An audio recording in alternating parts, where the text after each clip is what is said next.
Kali ini gue akan menampilkan sosok yang gue kenal secara personal. Pernah kerja bareng, pernah berjuang bareng mencapai suatu target. Sebut aja namanya Mr. X. Gue tertarik menampilkan sosok Mr. X ini karena selain dia punya berbagai high income skill, mulai dari kemampuan public speaking, kemampuan menulis, khususnya copywriting, sampai kemampuan untuk menjadi seorang entrepreneur. Mr. X juga pernah bergabung dengan suatu komunitas yang namanya Hitman System. Ini adalah salah satu komunitas awal paling pertama di Indonesia yang membahas tentang cara mendapatkan wanita versi pria sejati. Setelah berguru di komunitas itu, terbukti ternyata dia berhasil cukup sukses dalam kehidupan dating.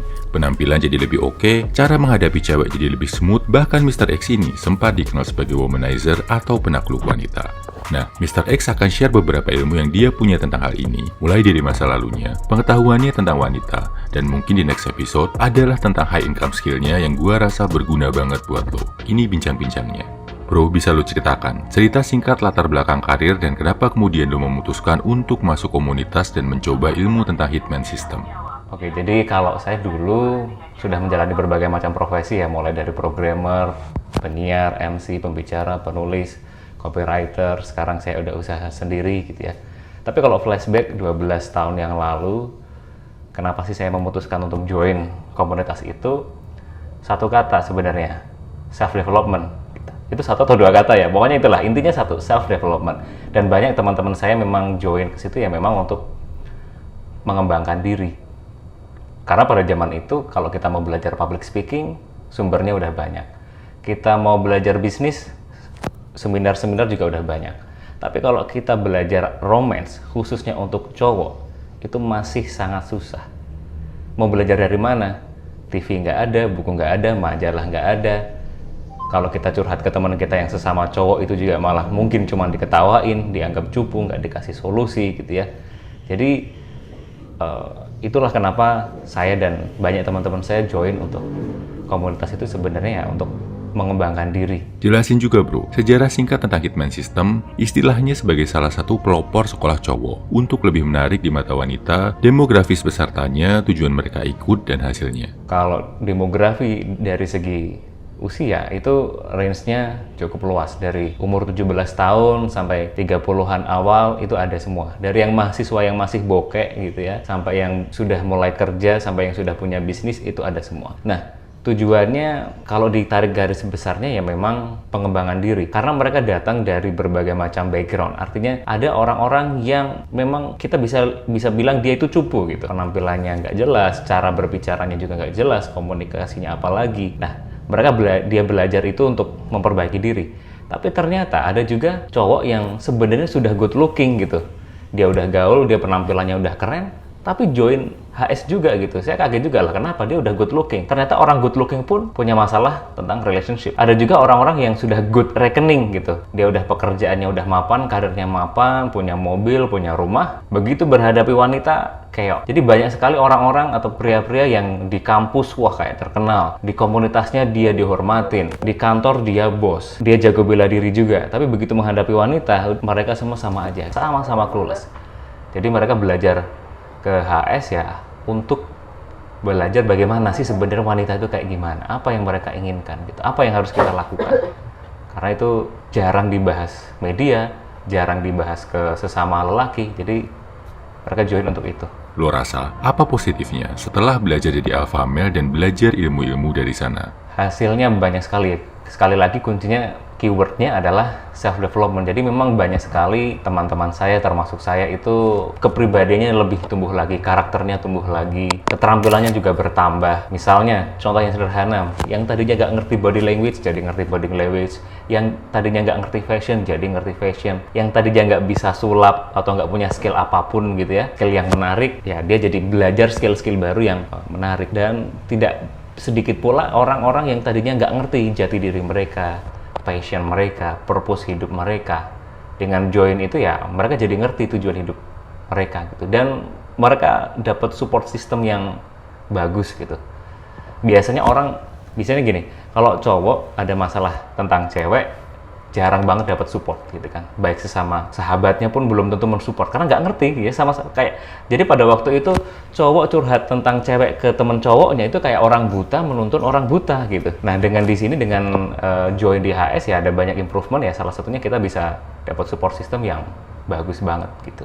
Ceritakan juga bro dengan detail transformasinya, beberapa ilmu dan tips yang berkesan banget dari sana dan ternyata berguna di kehidupan nyata. Kalau detail transformasi gitu ya, kalau saya mengamati teman-teman saya itu memang ada beberapa cowok. Pertama yang memang dia itu cupu, artinya fashion nggak ngerti, social skill bener-bener nggak ada gitu ya. Sesama cowok pun gitu ya, sesama cowok loser pun dia paling loser gitu kali.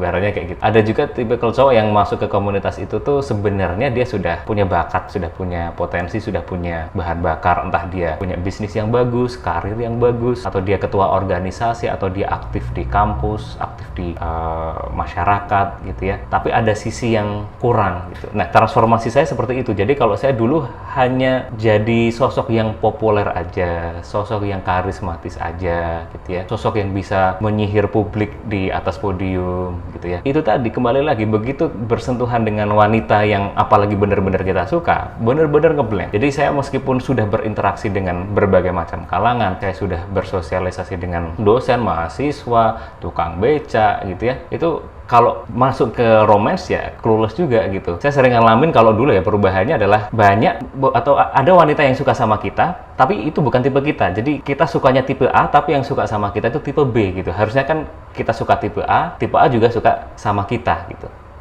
Nah tadinya saya nggak ngerti kalau ada cewek naksir kita, itu kita harus ngapain gitu.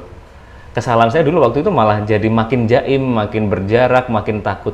Kalau dia ilfil, aduh aku tahu nih dia suka sama aku nih, aduh berarti aku nggak boleh bikin dia ilfil nih gitu. Akhirnya malah ya jadi nggak bisa berkembang relationship-nya kan. Jadi kayak ya kita salah bersikap. Tapi setelah belajar itu saya jadi tahu, oh ternyata begini nih cara nge-treatment yang bagus, yang tepat itu seperti apa. Begitu juga saat kita misalnya punya kriteria-kriteria tertentu, kita juga jadi tahu, oke, nggak jaminan sih dapat sesuai kriteria kita, tapi bisa meningkatkan statistik atau probabilitas kemungkinan besar kita berhasil itu jadi meningkat lebih banyak. Kemudian ternyata saya belajar juga di Hitman System itu ya. Itu kan kalau di Hitman System kan diajarin kenalan ya, yang dengan cara yang indirect. Mungkin istilahnya itu indirect approach, atau kalau di Hitman System itu ya kata-katanya ngehit gitu, kenalan sama cewek. Nah dulu saya pikir kenalan sama cewek ya just for the sake of kenalan sama cewek doang gitu. Atau ada juga yang berpikir kenalan sama cewek itu untuk dapetin jodoh, dapetin pacar gitu. Itu kejauhan. Jadi kenalan sama cewek ya kenalan doang aja gitu. Dan ternyata ritual dari Hitman System ini untuk kenalan sama cewek itu goalnya bukan untuk membuat kita jadi player. Goalnya bukan untuk membuat kita jadi banyak cewek. Ternyata goalnya adalah untuk meningkatkan kualitas kita sendiri gitu. Contoh sederhana, penjelasan sederhana adalah di Hitman System itu ada istilahnya tuh kita unjuk skill gitu lah ya, atau delivering high value gitu ya. Salah satu contoh sederhananya dengan mainan sulap. Jadi dulu kita diajarin tuh kalau kenalan sama cewek, selain dengan bahasa dengan ngobrol, dengan komunikasi, ya kita coba deh tunjuk kemampuan sulap kita. Ya kan? Artinya ya kita seolah-olah memang diajarin hanya kenalan dengan cewek, tapi di balik itu kita diajarin skill-skill baru, entah itu skill mendengarkan, skill memilih topik obrolan, skill memilih baju, skill leadership gitu ya, skill tadi itu magic, sulap-sulap seperti itu semua. Jadi kenalan dengan cewek itu hanya kulitnya doang. Di bawahnya itu ada berbagai macam keterampilan, mindset, dan program-program yang memang untuk ngembangin diri kita sendiri gitu. Dari metode Hitman System ini, adakah kelemahan yang lo rasa perlu diperbaiki untuk beneran jadi cowok sejati? Terutama kalau ada mindset yang rawan banget disalahartikan sama cowok dan menjebak kita justru jadi lebih lemah. Mindset yang menjebak atau rawan banget membuat orang tersesat itu satu, jelas mengejar-ngejar wanita gitu kan. Jadi itu akan bikin buyar semuanya. Percuma kita nanti jadi pribadi yang bagus, mengembangkan diri, tapi kalau alasannya demi wanita itu masih keliru. Percuma kita upgrade skill kita, upgrade fashion kita, upgrade kemampuan komunikasi kita, tapi kalau reason why we do it itu lebih hanya karena wanita, itu ya itu akan menjebak sekali. Jadi pastikan kalaupun teman-teman itu pengen dapat wanita, pengen memikat wanita, ya lakukan upgrade diri itu untuk diri sendiri gitu ya, bukan untuk wanita. Itu yang pertama. Yang kedua adalah mindset yang menjebak adalah banyak orang berpikir bahwa untuk mendapatkan wanita idamannya, wanita yang jadi jodohnya, itu harus tersesat dulu dengan bergaul dengan sebanyak mungkin wanita gitu. Artinya dia jadi harus pacaran ke sebanyak mungkin wanita gitu kan. Itu nggak harus. itu pilihan, tapi sebenarnya nggak harus langsung harus nyobain gitu dalam tanda petik ya, nyobain banyak wanita supaya ketemu satu, nggak harus kayak gitu. Kita bisa di pria 1% ini bisa melakukan step-step yang ya udah, kita nggak usah tersesat ke sana kemari, kita bisa langsung mendapatkan apa yang kita inginkan gitu. Oke, sekarang positifnya bro. Lo bilang Hitman System ngajarin nggak cuma tentang dapetin cewek, tapi ada ilmu lain yang lebih luas. Apa itu? Positifnya ada banyak ya. Kalau yang paling berkesan itu ternyata ada ilmunya gitu. Jadi bener-bener kalau dulu kan misalnya kalau saya udah tahu tuh ngomongin public speaking itu ada teorinya, ada ilmunya. Ngomongin bisnis itu juga ada ilmunya. Nah saya dulu nggak ngerti, ternyata relationship itu ada ilmunya gitu. Dan ya ternyata ada ilmu, jadi itu benar-benar setelah kita praktekkan ya memang hidup kita benar-benar jadi berubah gitu. Dan menariknya saat kita tadinya hanya memperbaiki sisi kehidupan relationship kita, ternyata efeknya itu nggak hanya di dunia relationship gitu. Jadi begitu relationship kita beres, kerjaan kita juga jadi lebih oke, karir kita lebih bagus, kita negosiasi bisnis, kita bangun komunitas, bahkan kehidupan spiritual kita pun bisa jadi lebih bagus gitu. Kalau setelah relationship ini beres, jadi itu yang tadinya tidak saya duga. Tadinya kalau saya pikir kalau relationship beres ya udah gitu, itu aja gitu, dapat wanita aja gitu, dapat pasangan doang gitu. Tapi ternyata ya ada banyak sisi lainnya yang terdampak dari situ. Dan pelajaran-pelajaran yang saya dapat dari Hitman System itu bisa saya terapkan ke berbagai macam sisi kehidupan yang lainnya.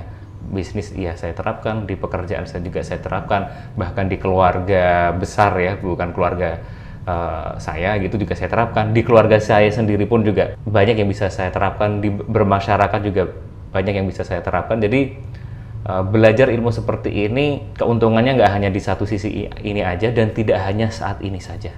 Ada banyak sisi dan untuk jangka panjang. Jelasin dong bro tentang tanda-tanda ketertarikan cewek saat dia suka sama seorang cowok. Kalau di dunia pick up artist itu ada namanya IOI alias Indicator of Interest atau tanda-tanda ketertarikan. Nah dulu sebelum saya belajar lebih dalam ya saya pikir itu penting untuk kita perhatikan. Jadi kayak saya waktu itu sebelum kenal lebih dalam ya saya sibuk memperhatikan ini lawan bicara aku ini matanya kemana ya, ini dia tangannya gimana, fidgeting atau enggak ya, kakinya gimana, terlalu sibuk membaca tanda-tanda ketertarikan gitu, akhirnya malah nggak bagus gitu ya. Nah di Hitman System ternyata indicator of interest atau tanda-tanda ketertarikan itu nggak usah dibaca gitu ya, karena kita membaca tanda ketertarikan pun belum tentu akurat gitu ya kan. Misalnya kalau di teori body language, orang yang bersedekap seperti ini gitu ya, bersedekap di depan tangannya bersedekap di depan dadanya, itu artinya dia nggak tertarik gitu kan.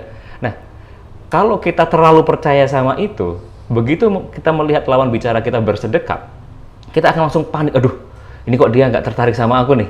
Padahal bisa jadi dia posisi seperti itu ya karena murni dia kedinginan. Mungkin kita ngobrol di kafe atau di ruangan meeting yang AC-nya terlalu dingin, ya dia hanya kedinginan aja gitu. Sehingga ya kita malah jadi panik duluan. Artinya apa? Artinya kita tidak perlu terlalu fokus membaca tanda-tanda ketertarikan, tidak perlu terlalu fokus membaca body language mereka gitu ya. Karena tanda-tanda ketertarikan itu bukan untuk dibaca, tapi diciptakan. Jadi kayak apa ya, tertarik atau enggak, hajar aja. Pokoknya kita jadi pribadi yang menarik dulu aja. Begitu kita sudah menjadi pribadi yang menarik, maka kita tidak akan capek-capek membaca tanda-tanda ketertarikan. Karena sudah pasti dia tertarik. Kalaupun dia nggak tertarik, seorang pribadi yang menarik juga udah nggak peduli mau tertarik atau enggak, kita nggak peduli gitu. Kalaupun seorang pribadi yang menarik ya, kalaupun mau membaca tanda-tanda ketertarikan, dia akan bacanya ya secukupnya aja gitu ya. Jadi dia nggak panik gitu baca itu, dia nggak panik, dia bisa menyesuaikan diri. Jadi dia membaca tanda-tanda ketertarikan itu bukan untuk memuaskan lawan bicaranya, bukan untuk mengimpress lawan bicaranya, tapi sekedar ya penyesuaian aja, kalibrasi aja gitu. Jadi terlalu mendewa-dewakan tanda-tanda ketertarikan itu nggak bagus, terlalu cuek juga nggak bagus. Itu harus ada kalibrasinya gitu. Apa transformasi yang terjadi tentang cara pandang terhadap wanita setelah lo menikah dan punya anak, termasuk harapan dan keinginan secara personal?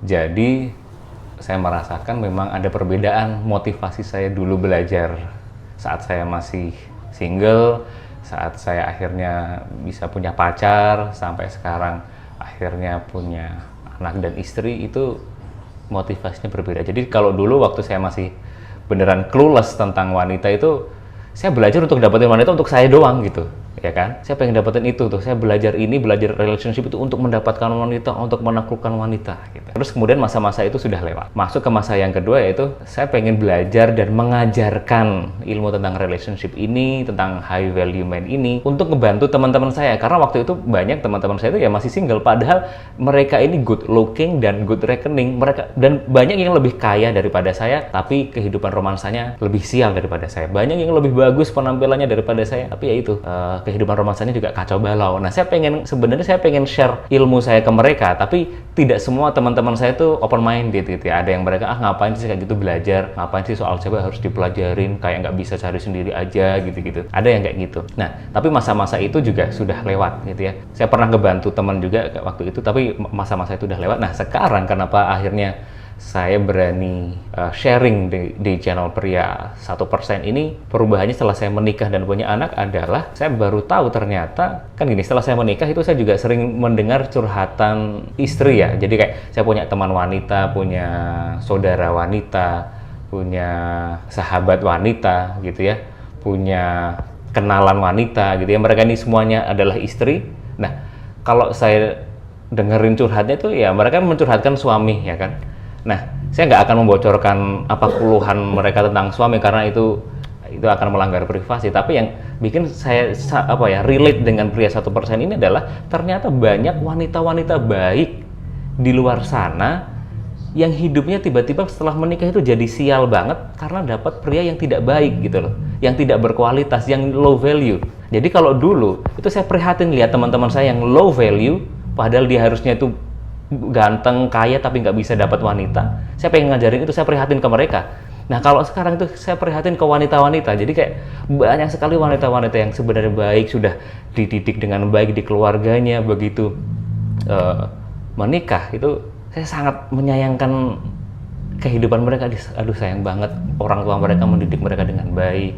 Mereka sebelum menikah pun udah kerja keras, karirnya bagus, sangat santun gitu ya, hormat dengan semua orang gitu. Kok dapet pria yang low value, itu yang saya gregetan di situ gitu. Padahal kalau para suami-suami itu mau belajar sedikit aja ilmu tentang relationship, ilmu tentang komunikasi ke wanita, ke istrinya, ke anaknya, ke mertuanya, itu saya pikir 90% masalah rumah tangga akan selesai gitu ya. Karena saya pikir 90% masalah rumah tangga itu ya dari komunikasi. Kalau mereka cuma belajar komunikasi aja, cara ngomongnya, cara media ngomongnya, bahasanya gitu ya, mereka belajar sedikit aja pasti